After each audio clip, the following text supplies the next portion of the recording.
Allez, une petite vidéo sur le projet permacole du jardin forêt des jardins de la Gazange. Pour vous montrer un petit peu l'avancement en cette fin septembre. Alors bon, on a entretenu un petit peu les bordures des cultures. Voilà. On a dégagé sous la canopée. On se retrouve avec pas mal de tas de branches. Et donc on a décidé dans le projet, pour évacuer ces branches, de faire la haie sèche. Alors proche de la haie champêtre. Voilà. Pour compléter cet accueil à la biodiversité, donc nous avons planté avec ce qu'on a coupé, ce qu'on a éliminé, puisque nous avons la grosse contrainte qui est la servitude Enedis avec ces lignes là. Donc il faut rien ne pousse en dessous. Donc on a commencé à supprimer voilà, les arbres qui étaient dessous. C'était en majorité des chênes et des noyers. Voilà, on se retrouve avec un début de haie sèche. Voilà. On va la compléter petit à petit en nettoyant le terrain, en débarrassant. Pour la suite de la visite, j'ai commencé à faire des chemins au milieu des ronces. Les ronciers, plutôt que de lutter contre, on va les garder toujours dans le but d'accueillir la biodiversité. Mais on va faire des chemins d'accès à la forêt. Donc je rappelle, pour ceux qui n'ont pas suivi depuis le début, la forêt en fait c'est un vieux verger qui a 50 ans et qu'on n'a pas entretenu. Donc je reprends la main et puis donc plutôt que de lutter contre ces énormes ronciers, on va faire des chemins et garder un petit peu de ronces. Donc là ce sont des arbres qui ont poussé tout seuls. Voilà, le semis des oiseaux. Donc on a un noyer, on a des châtaigniers, du noisetier, des bouleaux, des chênes. Voilà, idem ici où l'on voit donc les châtaigniers et les chênes qui ont poussé tout seuls. Voilà, donc j'ai fait cet accès là. Venir depuis le dessous des planches de culture actuelles, donc des fruitiers. Voilà.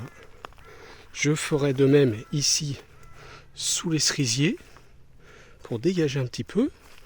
Donc je vais venir abattre le roncier à ce niveau-là en laissant cette zone de ronce.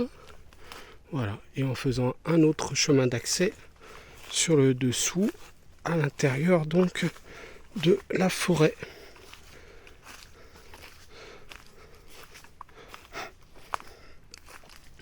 Donc dans la forêt dans laquelle on a donc des cerisiers sauvages, donc merisiers, des chênes, des frênes, des noyers, et donc les anciens fruitiers, des acacias également, pseudo-acacia, robinier. Voilà, ça c'est les fruitiers, c'est donc des pruniers qui se sont dégénérés. Et les noyaux sont tombés, faisant de nouveau des arbres, mais cette fois sauvages, donc des petites prunes, sont tout à fait comestibles. Et voilà. Et donc en face, là, on a l'avenue des chevreuils. C'est pourquoi les arbres fruitiers en haut sont protégés par des fourreaux. Et voilà. Donc il y a un peu de bois à faire, ça tombe bien, je me chauffe avec. Au niveau de la cheminée avec un insert fermé.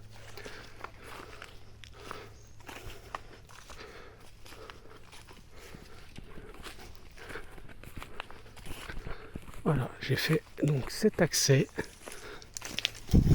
pour pouvoir se promener. Il me reste encore pas mal de boulot pour faire d'autres chemins. Mais enfin, je suis assez satisfait. Là, c'est le tas de déchets verts. Pareil, je m'en servirai pour faire des haies sèches par-ci par-là. Et donc, on retourne au niveau des nouveaux fruitiers.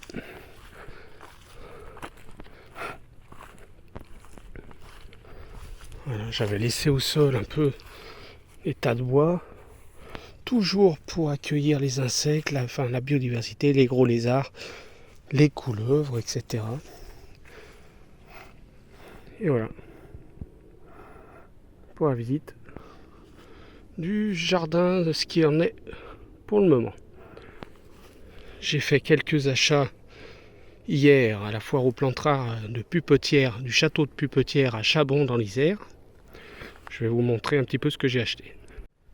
Alors donc sur cette foire aux plantes rares, nous avons trouvé quelques sujets intéressants, notamment la mélanchier du Canada, voilà,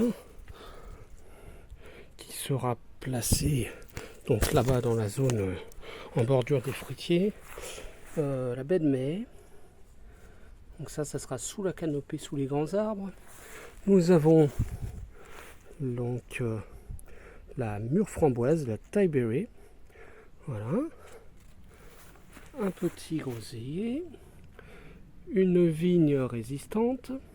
Celle-ci c'est du Clinton, c'est la vigne dite la vigne framboise, voilà, le raisin framboise. Et puis ce joli grenadier à fruits, donc pour faire du jus, etc. Donc celui-ci sera mis dans une autre partie parce que là-bas c'est trop argileux pour l'accueillir. Voilà, on voit au passage que les boutures, on n'a pas trop. Allez, ça va pas trop mal. On verra si ça tient le coup. En tout cas, celui-là, il est réussi, je suis très content. C'est le oranger du Mexique. Voilà. Bon, les fleurs là en cette fin septembre, donc nous avons quelques couleurs là qui font du bien, notamment avec les astères en violet, les sedum spectabilis, là, le rose, les goras en blanc et puis quelques dahlias. Voilà. Allez, sur cette note de couleur, je vous laisse et je vous dis à bientôt les amis.